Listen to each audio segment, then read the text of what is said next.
नमस्कार मित्रों, Kota online classes में आप सभी का स्वागत है। साथियों, आज मैं बहुत बड़े मुद्दे पर बात करने वाला हूं और इतना बड़ा मुद्दा है कि शायद आपको भी लगेगा कि यार ऐसा हो रहा है।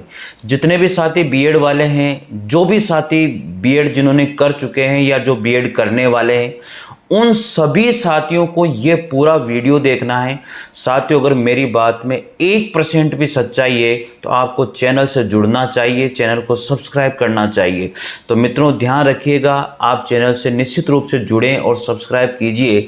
मित्रों, सबसे बड़ी बात है कि हमारा सिलेक्शन नहीं हो रहा।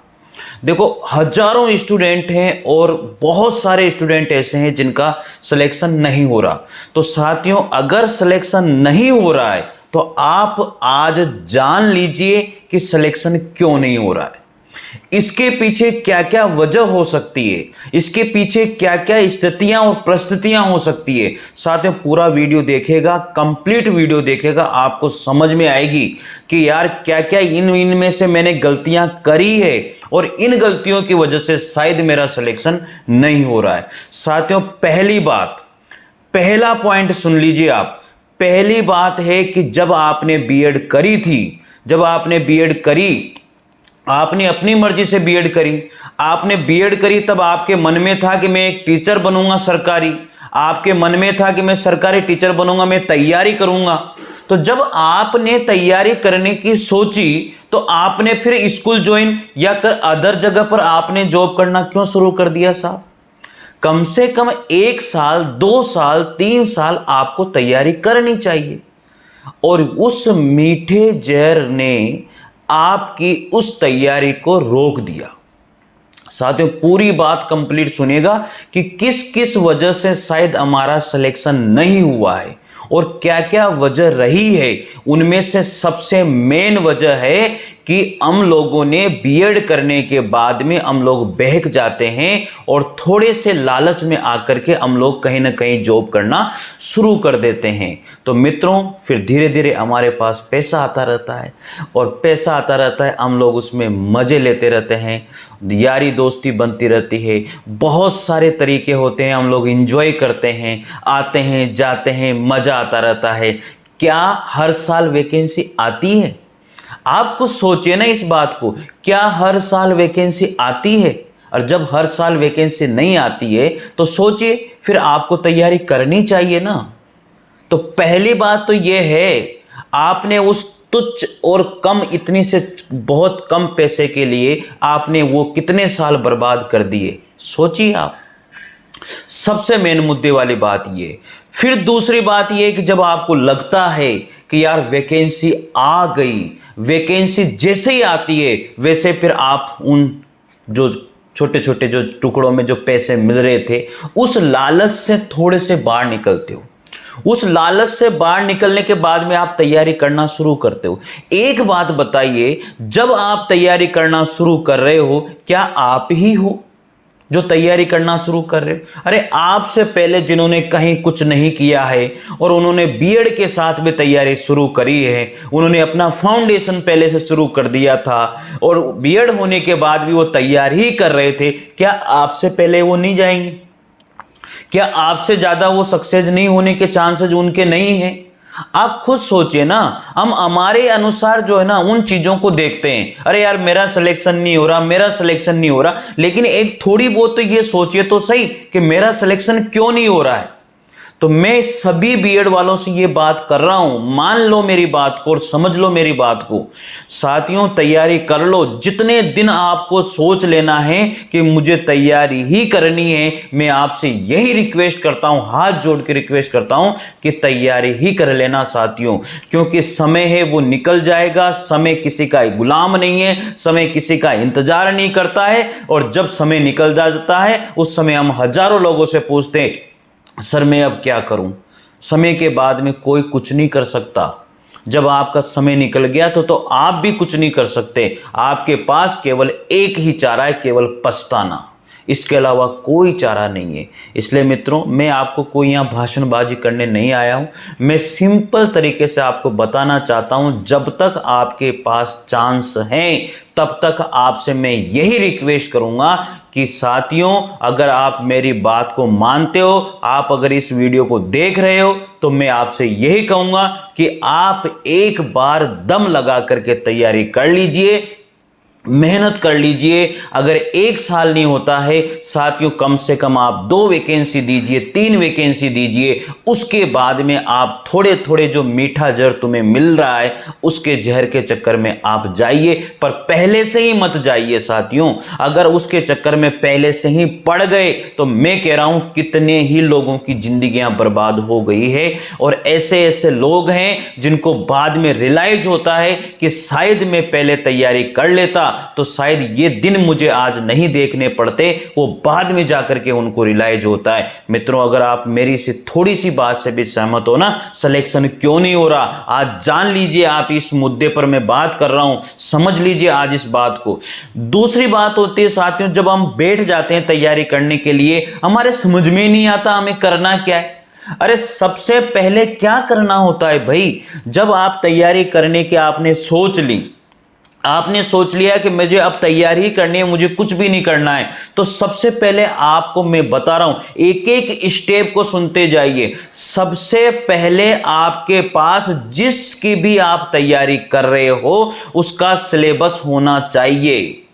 जितने भी न्यू कैंडिडेट हैं, जितने भी ओल्ड कैंडिडेट हैं, सबसे मैं कहना चाहता हूं कि आप सुनिए, पूरी बात सुनिए साथियों। अगर मेरी बात में दम है तो निश्चित रूप से चैनल को सब्सक्राइब कीजिए, चैनल से जुड़िए। यहां पर हिंदी साहित्य से संबंधित हर बात, चाहे हिंदी साहित्य का इतिहास हो, हिंदी साहित्य ग्रामर हो, चाहे काव्य शास्त्र हो, पीजीटी टीजीटी हो, फर्स्ट ग्रेड हो, सेकंड ग्रेड हो, कुछ भी हो, हिंदी से संबंधित जो भी है मैं पूरे कोर्स यहां पर कराता हूं। साथियों, अगर आपको नोट्स लेने हैं तो भी आप मुझे टैग कर सकते हो। डिस्क्रिप्शन में मेरे फोन नंबर दिए हुए हैं, वहां पर मेरा व्हाट्सएप नंबर दिया हुआ है, आप व्हाट्सएप कर सकते हो। हिंदी साहित्य के, इतिहास के, ग्रामर के, काव्य शास्त्र के सबके नोट्स आपको उपलब्ध हैं, बहुत ही कम दाम में साथियों आप ले सकते हो। तो साथियों, हम बात कर रहे थे सबसे पहले कि हमें जो है क्या करना चाहिए। तो सबसे पहले मुद्दे की बात है साथियों, आप जिसकी भी तैयारी कर रहे हो, कान खोल के और ढंग से लिख लेना अपनी कॉपी के अंदर। जिसकी भी तैयारी कर रहे हो, सबसे पहले आपको उसका सिलेबस लेकर के आना है। हो गई पहली बात। सिलेबस के बाद में साथियों आपको लेके आना है नंबर 2, सुन लेना, नंबर 2 पर आपको लेके आने जो प्रीवियस ईयर क्वेश्चन पेपर हैं उनको लेके आना है। अब आप सिलेबस देखिए, फिर सिलेबस देखने के बाद में मित्रों फिर आप पेपर देखिए। पेपर देखने के बाद में आपको लगेगा कि किस किस टाइप के क्वेश्चन आते हैं। मित्रों, मैं आपसे यही कहूंगा कि 2 चीजें अगर आपने समझ ली, दोनों चीजों पर एनालिसिस आपने कर लिया, तो मैं कह रहा हूं, गारंटी दे रहा हूं मैं आप लोगों को, सिलेक्शन लेने से आपको कोई भी नहीं रोक सकता। आपके पास सिलेबस है, आपके पास प्रीवियस ईयर के पेपर हैं, प्रीवियस ईयर के पेपर आपने देख लिए, किस टॉपिक से कैसा क्वेश्चन आता है, इन चीजों पर आपने अच्छी तरह से समझ लिया और इन बातों पर और इन चीजों पर आपने गौर कर लिया, फिर आप तैयारी करने के लिए बैठिए, दम लगा दीजिए, उसके पीछे घुट जाइए, उसके पीछे पड़ जाइए, उसके पीछे, और सहर्ष तैयारी कीजिए, प्रसन्नता के साथ तैयारी कीजिए, पॉजिटिव रह करके तैयारी कीजिए। आपके मन में कोई भी नेगेटिव भाव नहीं आना चाहिए, अरे यार मेरा सिलेक्शन होगा या नहीं होगा, इन चीजों को सोचना ही नहीं है। मैं मानता हूं, मानवता के नाते मैं ये जानता हूं कि वो मन में आती है, वो चीजें, सारी बातें आती है मन के अंदर, होता है ऐसा, लेकिन आपको पॉजिटिव रहना है। चाहे कोई कुछ भी कहे, चाहे कोई कितनी भी बातें बनाए, आपकी एज कितनी भी हो चुकी है, ये मत सोचिए आप 42 साल के हो, 43 साल के हो, 40 साल के हो, 38 साल के हो, 39 साल के हो। साथियों, अगर जिसने सोच लिया है उसके लिए केवल जो एज है, उसके लिए जो उम्र के साल हैं, वो केवल एक नंबर बन करके रह जाएंगे। इसलिए मेरी बात पर विश्वास कीजिए, गौर कीजिए। मित्रों, मैं जो कह रहा हूं एक ऑथेंटिक सारी की सारी बातें हैं, इनको समझने की कोशिश कीजिए। आपके सिलेक्शन को कोई नहीं रोक सकता, और आपका सिलेक्शन अब तक क्यों रुक रहा था उसके पीछे भी मैंने आपको बता दिया है रीजन। दूसरी बात हो गई साथियों, पहली बात आपके पास सिलेबस होना चाहिए, दूसरी बात आपके पास ओल्ड पेपर होना चाहिए, और तीसरी बात सबसे मेन आती है साथियों, जो डेली आप प्रैक्टिस जो पढ़ते हो मित्रों, जितनी भी चीजें आपने उस दिन पढ़ी है, उन टॉपिक, जितना भी आपने टॉपिक पढ़ा है उस टॉपिक से संबंधित आपको ऑब्जेक्टिव प्रश्न करने ही करने हैं प्रैक्टिस के रूप में। जो बातें जो मैंने अगर आपको बताया, आपने फॉलो कर लिया ना साथियों, वो टॉपिक भी क्लियर होगा और उस टॉपिक को आप कभी भी भूलोगे भी नहीं, ये मान के चलेगा मित्रों। तो सबसे मेन मुद्दा यह है कि आपने अगर टारगेट फिक्स कर लिया कि आज मुझको ये पूरे करने हैं, और पूरे करने के बाद में थ्योरेटिकल पढ़ने के बाद में, डिटेल से पढ़ने के बाद में आपको उन टॉपिक के ऑब्जेक्टिव क्वेश्चन भी पूरे निकालने। अगर आपने डेली का डेली इस तरह से प्रैक्टिस कर ली तो मैं गारंटी दे रहा हूं वो टॉपिक आपका कंठस्थ हो जाएगा, कोई भी उस टॉपिक को रोक नहीं सकता साथियों। यही सबसे मेन मुद्दा है। अब आती है बात कि मैं पढ़ूं कहां से, मैं क्या करूं, क्या क्या पढ़ूं, क्या छोड़ूं, ये सबसे बड़ी परेशानी है साथियों। आप हजारों यूट्यूब पे देखते हो और हजारों नोट्स इकट्ठे कर लेते हो, हजारों तरह के नोट्स लेके आ जाते हो, ये पढ़ूं वो पढ़ूं, ये पढ़ूं वो पढ़ूं, उसमें ही 2 महीने निकल जाते हैं, उसमें ही 3 महीने निकल जाते हैं। फिर ये इस किताब को उठाते हो, फिर उस किताब को उठाते हो, और जब पेपर आने वाला होता है ना, उस समय पता नहीं कितनी किताबें लेके आ जाते हो, उसमें ही लगे रहते हो। अरे जिस समय रिवीजन करने का टाइम होता है, जिस समय दोहरान करने का टाइम होता है, तब आप नई किताबें लेके आते हो, आप उन नई किताबों के चक्कर में पिसे रहते हो। आपको पढ़ने में कितना समय लगेगा बताइए ना। आप जब आप उनको पढ़ने बैठोगे, उनको पूरी करोगे, तब तक तो लोग जो है कितनी बार रिवाइज कर चुके होंगे पुरानी चीजों को। और मैं आपसे कहता हूं, कोई भी टॉपिक ऐसा नहीं है, तुम दावा नहीं कर सकते कि उसके अंदर से ही क्वेश्चन आएंगे या इसी किताब से क्वेश्चन आएंगे, ऐसा है क्या मित्रों? मैं आपको बता दूं कि जिस भी किताब को हमने पढ़ा है, उस किताब को अगर बार बार रिवाइज किया है, तो उससे संबंधित अगर क्वेश्चन आता है, चाहे उस किताब में वैसा का वैसा क्वेश्चन नहीं आए, लेकिन आप उस क्वेश्चन को ट्रिक से कैसे न कैसे उसमें उस जाल से निकल सकते हो और क्वेश्चन को कर सकते हो। मैं बता रहा हूं आप लोगों को। सिलेक्टेड मैटर सबसे मेन मुद्दा है। सिलेक्टेड मैटर रखिए, अलमारियां मत भरिए, अलमारियां भरने वाले नहीं होते हैं सक्सेस। अरे जिनकी टेबल पे 2 से 3 किताबें होती है, 2 से 4 रजिस्टर होते हैं, बस वो बार बार उन्हीं को पढ़ते रहते हैं, फिर वही सिलेक्शन लेकर के जाते हैं। जो अलमारियां भर लेते हैं ना, उनके नहीं होते हैं सिलेक्शन, क्योंकि उनको पढ़ने का ही टाइम नहीं। मैं इतनी सारी चीजों को वो कैसे पढ़ेंगे भाई, आप ये तो सोचिए। फिर कहते हो कि सर सिलेक्शन नहीं होता। सर क्या करें सर, सिलेक्शन नहीं होता। जान लो आज सिलेक्शन नहीं होता। मैं बता रहा हूं किस वजह से सिलेक्शन नहीं होता है। इस वजह से सिलेक्शन नहीं होता है, हम पता नहीं कितने अलमारियां भर लेते हैं, कितने सारे नोट्स इकट्ठे कर लेते हैं। आपको जब बता दिया गया है कि इन्हीं नोट्स को पढ़िए, तो फिर आप उनके ऊपर विश्वास क्यों नहीं करते हो? आप उसके लिए रिलेटिव पॉजिटिव क्यों नहीं रहते हो? यही तो सबसे बड़ी बीमारी है हमारी। तो सिलेक्टेड बुक रखिए, सिलेक्टेड नोट्स रखिए, बार बार उनको रिवाइज कीजिए। मैं करंट की नहीं कह रहा हूं, करंट महीने के हर बार लेकर के आइए और उसको पढ़ते रहिए, और लास्ट में वार्षिकांक लेकर के आइए, फिर उसको पढ़ते रहिए। फिर देखें सिलेक्शन कौन रोक सकता है हमेशा। और एक बात सुनिए, सबसे बड़ी बीमारी आजकल तो स्मार्टफोन है, बहुत बड़ी बीमारी है स्मार्टफोन। साथियों मैं आपसे कहूंगा, आप फिक्स कर लीजिए, लाइव क्लासेज आप देखते हो, आपको अच्छे लगते हैं, देख लीजिए, लेकिन रिकॉर्डेड क्लासेज देखिए और उसको 1.5 की स्पीड में करके देख लीजिए। फटाफट स्पीड से आपने देखी और नोट्स बनाए और डन।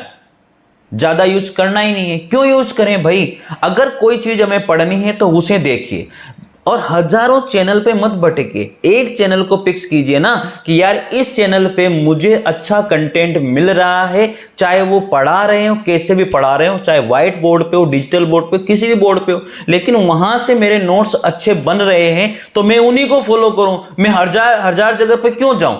और ये स्टूडेंट ऐसा करता है, कभी यहां पढ़ रहा है, कभी वहां पढ़ रहा है, कभी वहां पढ़ रहा है। अरे आप एक टीचर के पास, एक कोचिंग में ऑफलाइन जब क्लासेस ज्वाइन करते हो, तो आप एक जगह ही पढ़ने के लिए जाते हो ना, अलग अलग जगह पर थोड़ी जाते हो।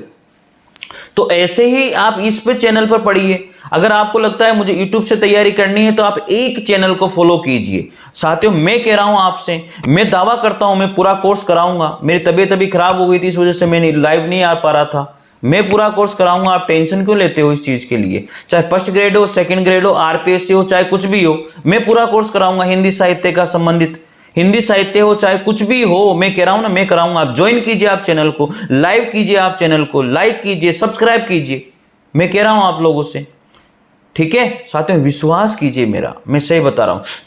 और अगली बात आती है सिलेक्शन नहीं होने के पीछे। सुन लीजिए आप, आज आपको सुनना पड़ेगा साथियों। अगर किसी के साथ जो समय निकला है, उसका जो मीठे जहर के चक्कर में आकर के जिन्होंने समय को बर्बाद किया है, एक बार आपका कमेंट आना चाहिए कि सर मैंने खुद ने मेरे टाइम को खराब किया है, जानते हुए भी मैंने मेरे समय को बर्बाद किया है, जानते हुए भी आज सिलेक्शन मेरा नहीं हुआ, इस वजह से सिलेक्शन नहीं हो रहा। साथियों, आपका कमेंट आना चाहिए मेरे पास। समझ जाइए, मैं फिर कह रहा हूं आपके पास, आपने बीएड किया है, आपने कोई भी डिग्री ली है, आपने खुद ने सोचा है कि मेरे को ये करना है, तो वो कीजिए ना। फिर जब आपने बीएड किया तो आपने टीचर के लिए बीएड किया ना, मुझे सक्सेस होना है, मुझे टीचर बनना है, गवर्नमेंट टीचर बनना है, तो फिर तैयारी कीजिए ना भाई। क्यों नहीं तैयारी करी है आपने?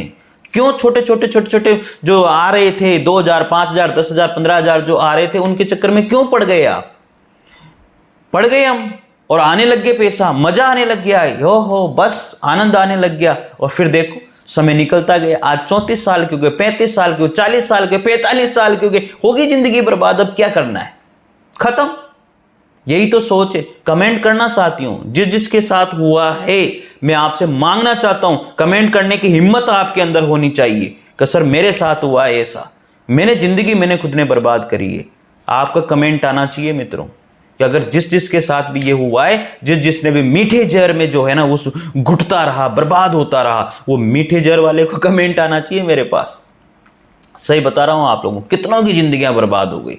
10,000, 15,000, 20,000 के नहीं कर पाए वो तैयार। मानता हूं हर किसी की स्थिति और परिस्थिति ऐसे नहीं होती है, उनको करना पड़ता है। तो टाइम मैनेजमेंट कीजिए, टाइम टेबल बनाइए। एंजॉय क्यों करने लग जाते हो आप? एंजॉय करने लग जाते हो, मजा आता है, मजा आता है। मैं कह रहा हूं ना आपसे, स्कूल जा रहे हैं, आ रहे हैं, तैयार हो रहे हैं, वो हो रहा है, ये हो रहा है। मैं ये नहीं कह रहा हूं आप ज्वाइन मत कीजिए, मैं ये नहीं कह रहा हूं, मैं ये कह रहा हूं कि आप तैयारी भी कीजिए, उसके साथ टाइम मैनेजमेंट भी कीजिए।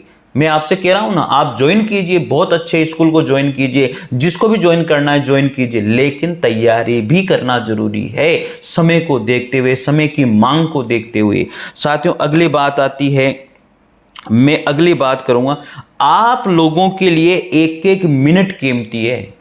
ये मान के चलिए, जब आप तैयारी करने बैठ गए ना, तो समय एक एक मिनट का जो है ना वो निकलता जाता है, और वो ये मान के चलिए दर्द देता हुआ जाता है।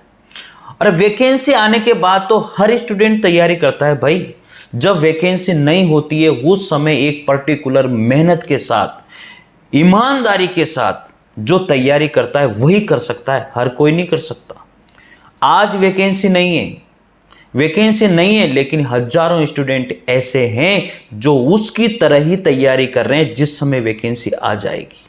वैकेंसी आने के बाद तो हर कोई बैठ जाता है, चेयर टेबल, ये वो नोट्स हर कोई करता है।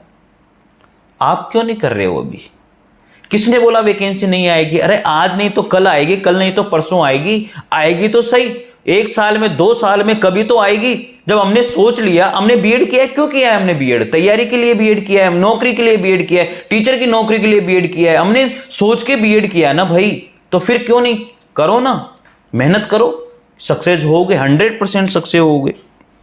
ठीक है साथियों, दूसरी बात आप लोग को से मैं यही कहूंगा, सिलेक्टेड मैटर को रखिए और सिलेक्टेड मैटर को पढ़िए, बार बार रिवाइज कीजिए, और परीक्षा के आसपास आपको कोई नया मैटर खरीदने की जरूरत नहीं है। बार बार नया मैटर मत खरीदिए।